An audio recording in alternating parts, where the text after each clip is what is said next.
Hey guys, welcome to watching Assamese. Azir video ti short ke important news eta cover koriso. Gotike video ti dighol nohoy. Gotike bolok video ti arambho koro. Sok Facebook WhatsApp eti khobor viral hoy ase je Facebook Insta bondho hobo. Eto সম্পূর্ণ রূপে ভুল খবর।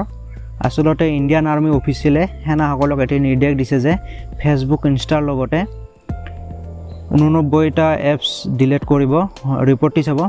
The 13 lakh strong army has directed all its officers and soldiers to delete their Facebook and Instagram account as well as 89 apps from their mobile phone by July 15.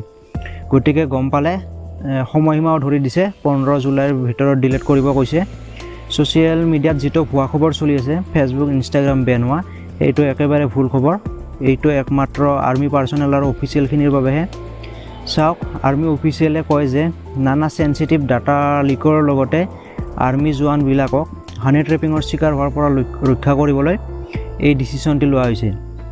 অলপতে চৰকাৰে Ben কৰা 59টা এপৰ লগতে সকলো চাইনিজ লিংক থকা app হেনা জোৱানসকলে চলাব নোৱাৰে, including popular app Facebook Instagram।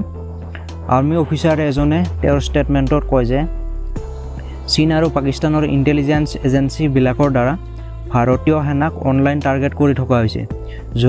যোৱা 2-3 বছৰৰ পৰা এনেকুৱা কেছৰ সংখ্যা বাঢ়িব ধৰিছে, যাৰ বাবে এনেকুৱা ডিসিশন ল'ব লগা হ'ল। আৰু লগতে আৰ্মি অফিচিয়েলৰ পৰা কোৱা হৈছে যে কোনোবাই এই নিয়ম অমান্য কৰিলে ইয়াৰ ওপৰত ষ্ট্ৰিক্ট একশ্যন লোৱা হ'ব।